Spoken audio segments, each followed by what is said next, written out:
memaparkan pertama-tama gambaran umumnya siapa Pastor Maximilianus Maria Kolbe atau disebut Santo Maximilianus Maria Kolbe dan spiritualitas hidupnya. Dan apa gerakan kerasulan?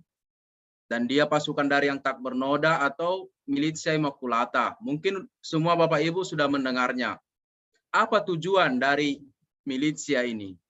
Dan anggaran dasar apa yang digunakan dalam gerakan Militia Immaculata? Dan bagaimana kerasulan dia pertama kali di Polandia?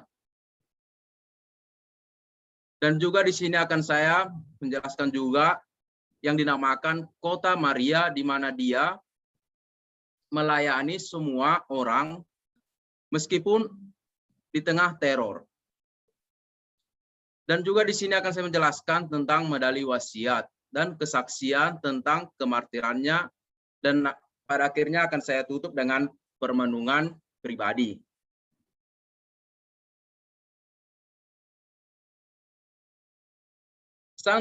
Siapakah Maximilianus Kolbe?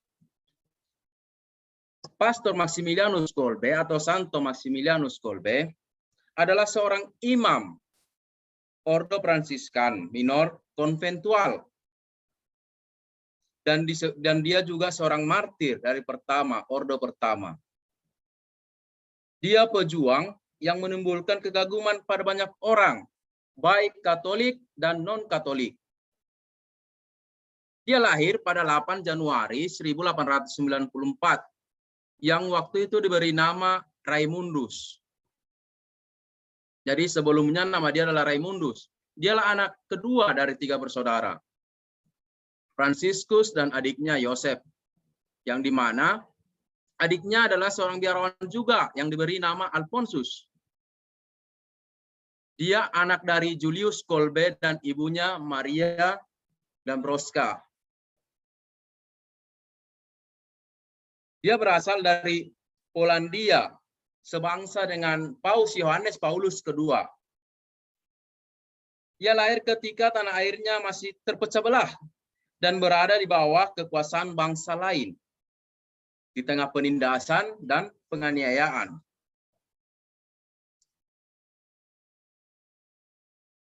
Kolbe menjadi korban persembahan cinta kasih, di mana ia meninggal dunia pada tanggal 14 Agustus 1941 pada saat ia berumur 47 tahun, 7 bulan 7 hari. Dia masuk Ordo Fransiskan Minor konventual pada usia 13 tahun. Ia mengucapkan kata perpisahan kepada ibu yang sangat dicintainya dengan pesan yang sangat jarang mungkin kita dengar dari anak-anak atau saudara kita, di mana dia berkata, "Ibu, berdoalah agar saya mati sebagai seorang martir." Kemudian menjelang umur 18 tahun, Kolbe menerima anggaran dasar Santo Franciscus Assisi sebagai pedoman hidupnya dan mengucapkan ketiga janji hidup membiara, yaitu ketaatan, kemurnian, dan kemiskinan.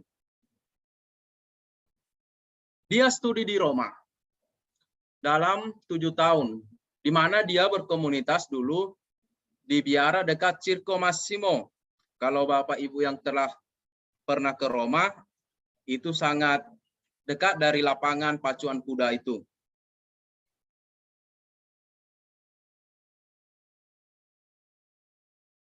Pada umur 36 tahun, Kolbe berangkat sebagai seorang misionaris ke timur jauh.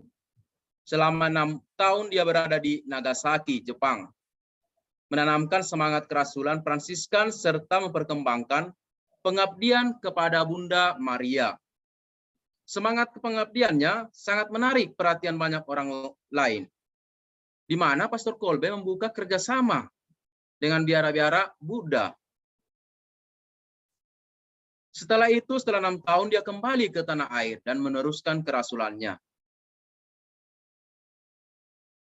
Bulan September 1939, Perang Dunia Kedua berkobar. Biara di Neopoklano kota Immacolata dihancurkan oleh tank dan bom yang dijatuhkan oleh tentara Nazi. Jadi Kolbe dan bersama saudara lainnya berpindah ke kamp penahanan yang lain. Kemudian dia bebaskan.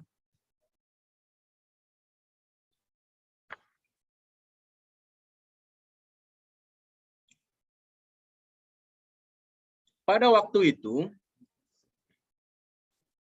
dia meninggalnya karena menggantikan seorang bapak keluarga yang bernama Francis Gazonizek, seorang Polandia.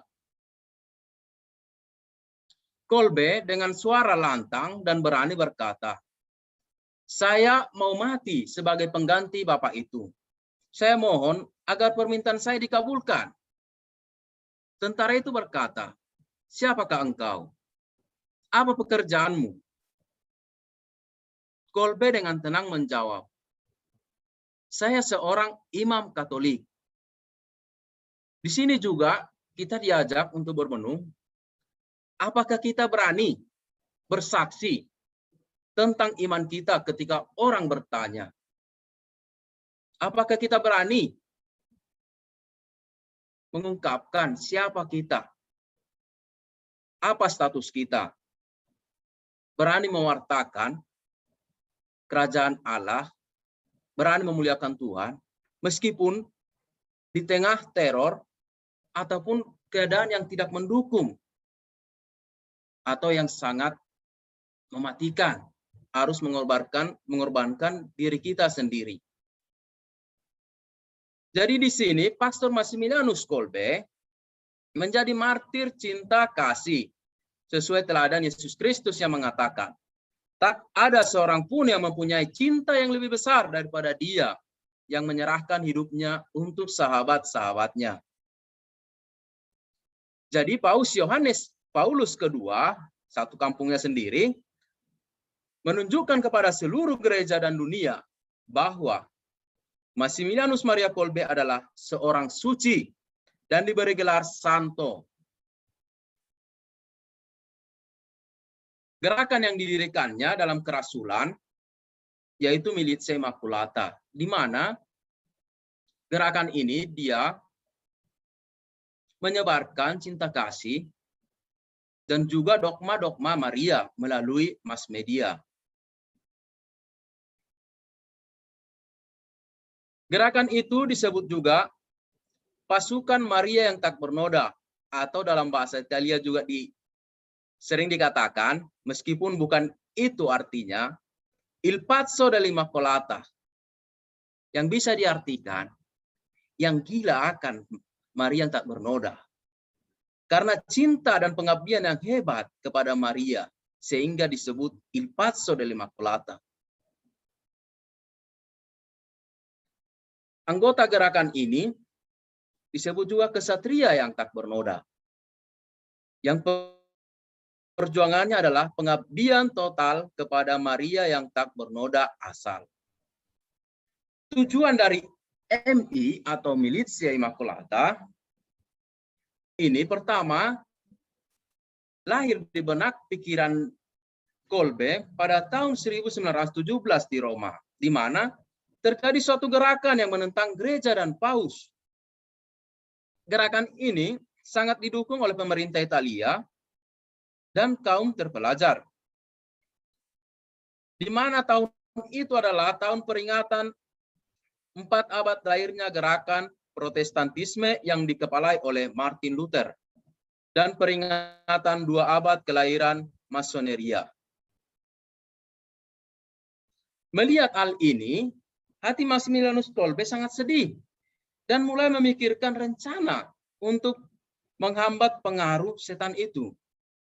Ia berpaling kepada Maria yang telah sejak semula telah menaklukkan si setan, di mana yang dalam Kejadian 3:15 berbunyi, "Aku akan mengadakan permusuhan antara engkau dengan perempuan ini. Ia akan meremukkan kepalamu." Wanita itu menurut keyakinan gereja adalah Maria. Dan bagi seorang Fransiskan disebut Immaculata atau yang dikandung tanpa noda dosa. Maka dengan persetujuan pemimpin seminari ataupun rektor disebut kalau dalam biara, dalam rumah studi, Kolbe bersama 6 frater lainnya berjanji untuk mengabdikan diri kepada yang tak bernoda demi kerajaan Allah. Terhadap para seminaris yang lainnya, Kolbe sering mengeluh karena sikap mereka yang tidak mengambil pusing. Maka dia dengan tegas berkata, apakah kita hanya berdiam diri saja dengan musuh-musuh gereja terus merajalela?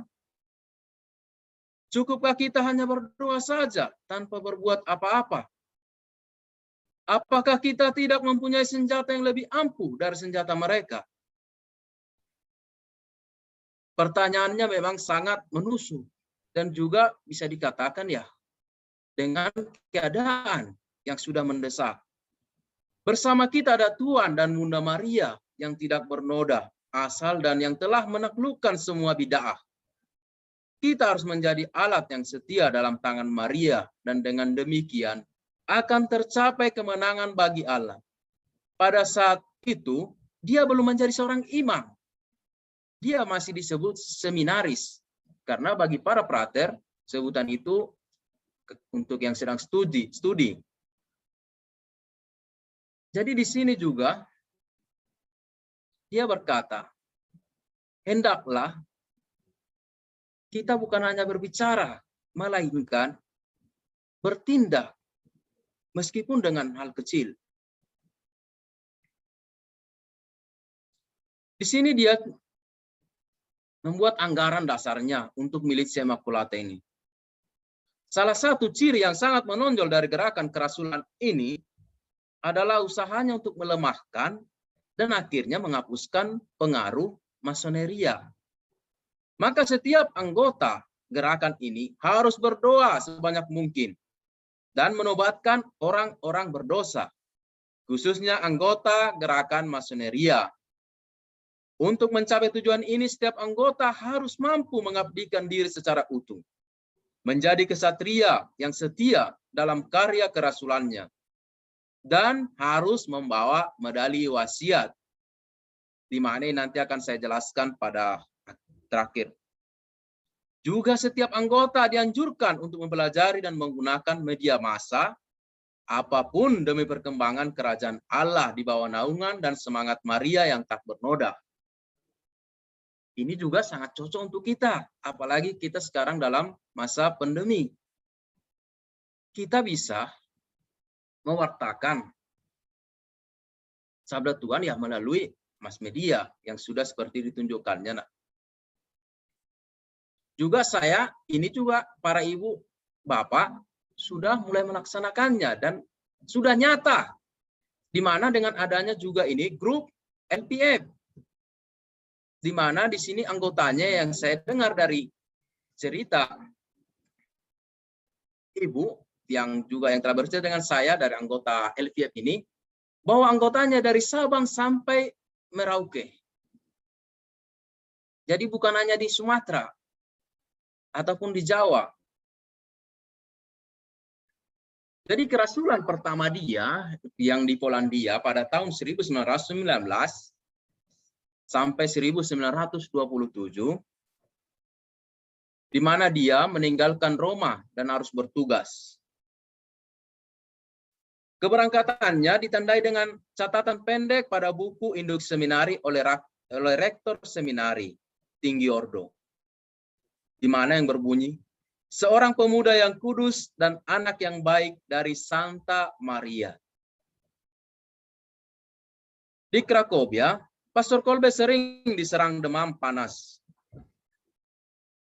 Pada malam hari, ketika demamnya tinggi, ia berteriak, Maria, Maria, sambil tangannya meraba-raba mencari sesuatu. Pada malam hari itu, ketepatan juga, adiknya Alfonsus mendengar dan dia mengambil kacamata abangnya Kolbe dan meletakkannya di bawah patung Bunda Maria. Di mana dia berkata, Kacamata itu adalah simbol matanya dan jam tangan sebagai simbol dari seluruh waktu yang hendak dipersembahkan kepada Maria. Di sini memang sangat jelas dia sadar akan tujuan dia pada awalnya, di mana dia berkata untuk penyerahan diri sesungguhnya kepada Bunda Maria yang tak bernoda. Sehingga dia juga berkata jamnya adalah simbol dari seluruh waktu yang hendak dilakukannya. Di sini terlihat dalam usaha Kolbe pertolongan Bunda Maria. Dia mulai menerbitkan majalahnya yang bernama Kesatria yang tak bernoda itu pada bulan Januari 1922. Yang pertama bernama Il Cavaliere dell'Immacolata, yang dalam bahasa Polandia dikenal sebagai majalah Riset i Pokolanets. Tujuannya ialah mempersatukan semua anggota dari yang tak bernoda serta memperkembangkan dan memperdalam perjuangan Maria demi kerajaan Allah di dunia.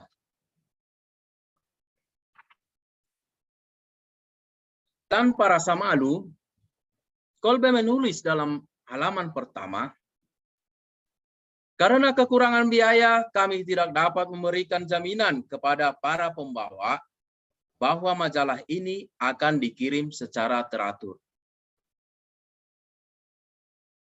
Di sini sangat jelas Kolbe pada awalnya sangat berutang atas seluruh ongkos percetakan. Ia mengalami kekurangan biaya untuk percetakan majalah. Dia mengalami kebimbangan. Dan kemudian Pastor Kolbe berinisiatif untuk pergi berdoa ke sebuah gereja di depan patung Bunda Maria. Ketika doanya selesai, ia berdiri dan pada saat itu melihat sesuatu di atas altar. Ini disebut adalah mujizat, di mana ia mendekat dan melihat sebuah pundi-pundi dengan tulisan, "Untukmu yang tak bernoda." Dia segera membukanya dan betapa mengherankan karena di dalamnya ia menemukan sejumlah uang yang sama jumlahnya dengan utang yang harus dibayarkannya kepada percetakan. Pastor Kolbe berlutut sambil mencucurkan air mata dan mengucapkan terima kasih kepada Bunda Maria. Di sini sangat jelas digambarkan juga bahwa rahmat Tuhan dan pertolongan dari orang-orang sekitar sangat banyak. Pastor Kolbe kemudian mendirikan kota Maria yang disebut dalam kota itu Nipokalanot. Di sini cita-cita dan tujuan kerasulannya diwujudkannya, di mana dia memberi tadi nama kota Maria atau disebut Immaculateum. Dan dia pindah lagi dari kota itu yang disebut Keterezin. Dan di situ dia dipilih menjadi pimpinan. Cita-cita di sini ialah Maria yang tak bernoda, di mana dia berkata, untuk dia kami hidup, bekerja, menderita, dan mati. Kami ingin dengan segenap hati agar segala daya upaya kami, perjuangan dan cita-cita ini diterima oleh semua orang. Kesempatan lain, Kolbe menggambarkan bahwa cita-cita di kota Maria ini ialah penyerahan tak bersyarat kepada Maria yang tak bernoda, tunduk kepada kehendaknya, menjadi alatnya yang setia, penuh kerelaan, dan membiarkan diri seutuhnya dalam bimbingannya.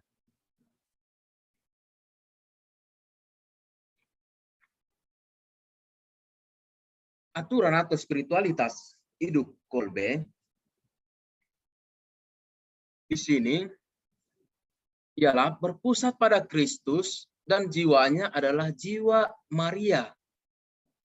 Di mana Pastor Kolbe berusaha mencapai kesalehan dan dengan pasrah menyerahkan diri kepada Yesus dengan penyertaan yang tak bernoda.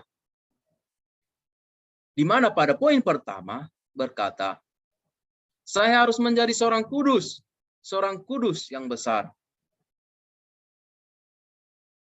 Menghindari selekas mungkin setiap dosa, lebih-lebih dosa ringan.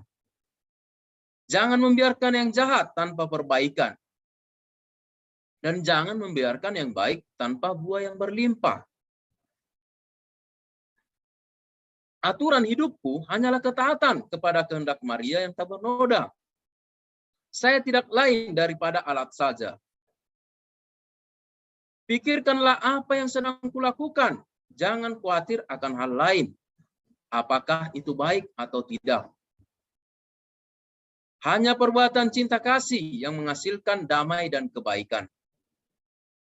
Dirimu, pribadimu, perbuatan dan segalanya adalah harta pusaka yang tak bernoda. Maria lah yang mengatur, mengoreksi, karena ia tidak dapat sesat. Ambillah segalanya dari tangannya. Serahkanlah dirimu kepadanya sama seperti seorang anak menyerahkan diri kepada ibunya.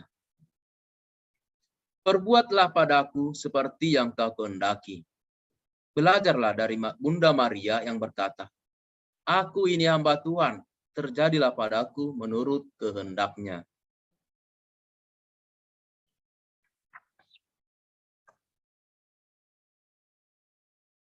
Di sini juga tadi ada saya mungkin dalam tadi juga ada tentang wasiat, medali wasiat.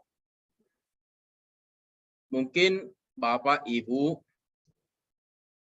sudah mengenal medali ini. Di sini nggak bisa pula menampilkan gambarnya. Nanti mungkin Bapak Ibu akan bisa melihatnya ketika filenya akan saya kirim kepada Ibu Pero atau Ibu Regina. Medali wasiat adalah benda rohani yang diilhami oleh penampakan Maria kepada Santa Katarina Labourd di Paris, Prancis pada tahun 1830. Di mana perawan Maria menampakkan diri kepada Santa Katarina dengan menampakkan citra dirinya yang dikandung tanpa noda, berdiri di atas bola dunia dengan cahaya yang mengalir dari tangannya dan menghancurkan seekor ular di bawah kakinya. Sebagai seorang seminaris Fransiskan ketika itu, Pastor Kolbe sedang belajar di Roma. Pastor Kolbe sangat tergerak hatinya oleh kisah tentang peran yang dimainkan oleh medali wasiat dalam pertobatan Alphonsus Ratisbonne. Ratisbonne adalah seorang Freemason Prancis dari seorang ateis keturunan Yahudi yang menerima rahmat pertobatan saat mengenakan medali wasiat yang diberikan kepadanya oleh salah satu teman Katoliknya di Roma.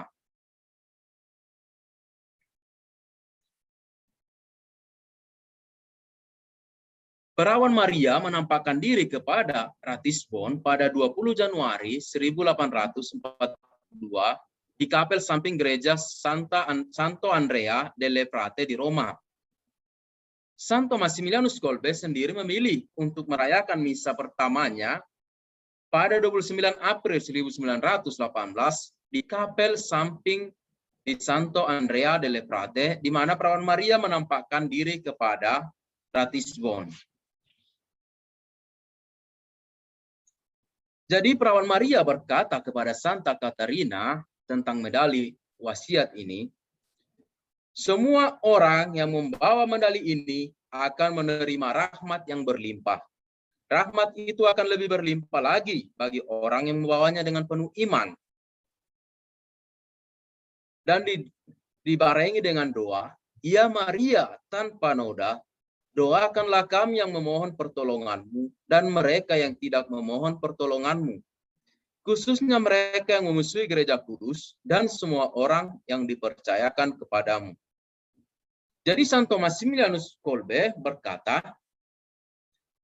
meskipun seorang termasuk yang terburuk, jika saja dia setuju untuk memakai medali tersebut, berikanlah kepadanya. Dan kemudian doakan dia. dan pada saat yang tepat berusaha untuk membawanya lebih dekat dengan Bunda tak bernoda, sehingga dia memiliki jalan lain untuk memerangi semua kesulitan dan godaan. Dan dia juga menambahkan bahwa medali wasiat benar-benar senjata surgawi kita.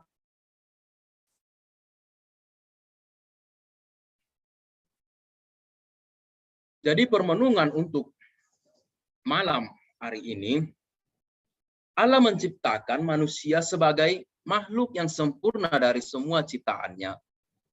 Kemudian Allah memberkati manusia itu dan memberi kebebasan kepadanya untuk menjaga, memelihara, dan merawat ciptaan lain yang dipercayakan Allah kepadanya. Dalam perjalanan waktu, manusia salah menggunakan kebebasannya sehingga merusak hubungannya dengan Allah. Dalam situasi ini, Allah tidak membiarkan manusia itu sendirian. Ia mengutus putranya untuk datang dan menyelamatkan manusia. Peristiwa penyelamatan ini hadir dalam sejarah hidup manusia, dan manusia yang diselamatkan dituntut untuk melanjutkan misteri keselamatan ini kepada manusia-manusia lain yang hidup pada abad sesudahnya. Di kemudian hari, misteri keselamatan ini menjadi misteri gereja yang perlu direnungkan dan diwartakan kepada dunia. Untuk mewartakan misteri ini, gereja dituntut untuk berani bersaksi kepada dunia zamannya. Semua anggota gereja dituntut untuk mengambil bagian dalam tugas ini. Tugas pewartaan dapat diwujud nyatakan lewat realitas hidup dan juga dapat disebarluaskan lewat media-media komunikasi sosial. Karena hidup gereja tidak terlepas dari media komunikasi sosial yang berfungsi sebagai sarana pembawa kabar baik. Massimilianus Kolbe yang tampil pada akhir abad ke-19 atau awal ke-20 melihat bahwa tugas ini sangat mulia untuk dijalankan. Pada saat gereja sedang mengalami guncangan karena diserang oleh berbagai tuduhan palsu, ia mencoba tampil untuk menyuarakan kebenaran sejati. Kesempatan ini digunakan sebaik mungkin untuk mewartakan kerajaan Allah. Warta kerajaan Allah ini disampaikan lewat media rohani yang dirintis dan terbitkannya sendiri bersama para saudaranya, meskipun di tengah-tengah situasi yang tidak memungkinkan, atau bisa kita sebut dalam perang. Misinya tidak selalu berjalan mulus. Kerap kali ia mendapat tantangan, baik dari dalam lingkungan biara maupun dari luar lingkungan biara. Namun segala sesuatunya dihadapi dengan tenang dan penuh pasrah kepada Allah di bawah naungan Maria yang tak bernoda sebagai jaminannya. Usaha dan kepasrahannya tidaklah sia-sia. Ia dapat memetik hasil dari karya kerasulan dan pewartaan pada saat usahanya mencapai puncak kejayaannya. Karyanya mengubah cara hidup banyak orang, dan mereka yang mau berubah dapat memperoleh rahmat keselamatan dari Allah. Yang menjadi permenungan bagi kita ialah apakah kita siap melanjutkan tugas dan misi yang telah ditunjukkannya. Apakah kita siap dan untuk bersaksi atas iman kita, mencintai sesama meskipun harus mengorbankan diri kita, berani bertindak dalam situasi yang sangat tidak mendukung.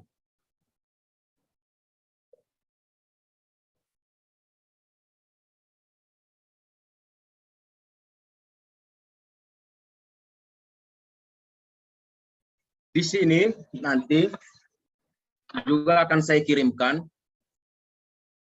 surat dari bekas tawanan yang diselamatkan oleh Pastor Massimilianus Maria Kolbe. Jadi beliau mati terakhir dari ke-10 itu. Mereka ada 10 orang.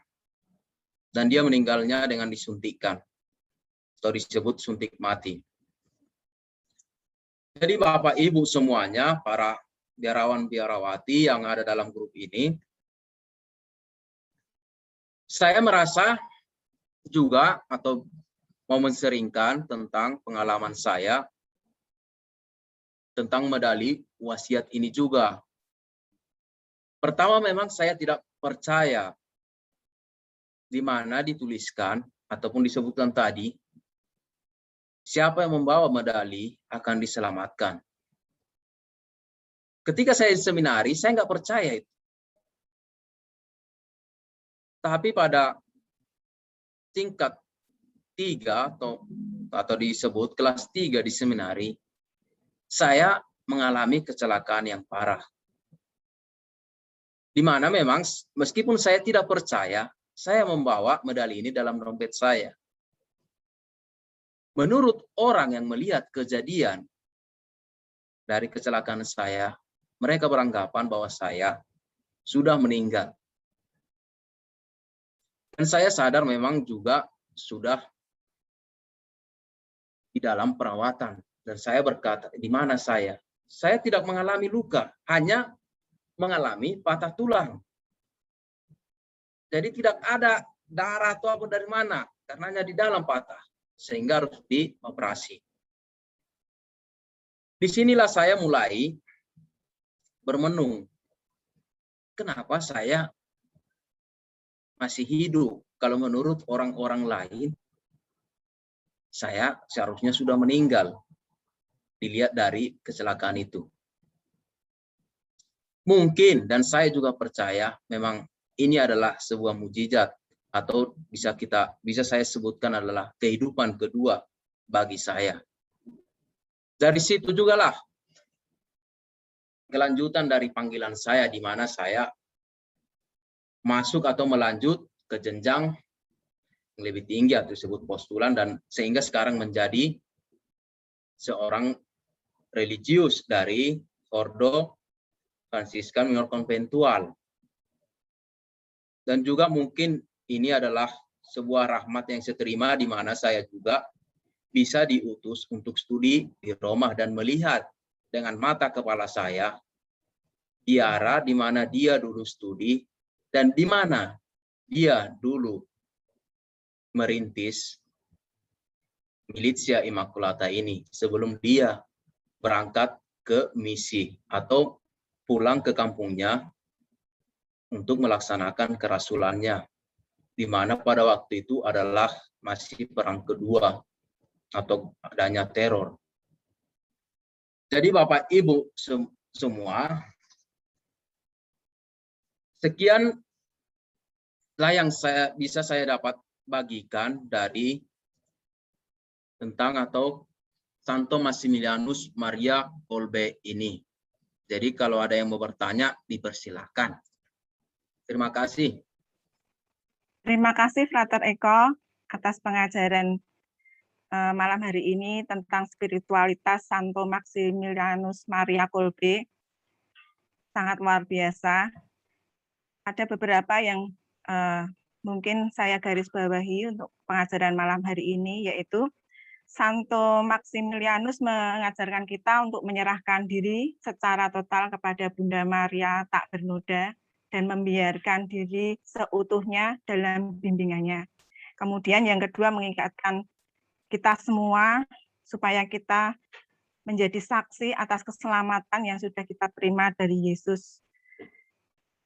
Salah satu contohnya misalnya kita mencintai sesama meskipun mengorbankan diri kita, berani bertindak meskipun dalam kondisi yang tidak mendukung. Salah satu contoh mungkin kondisi masa pandemi saat ini, kita bisa menggunakan media online untuk menjadi sarana mewartakan kebaikan Yesus.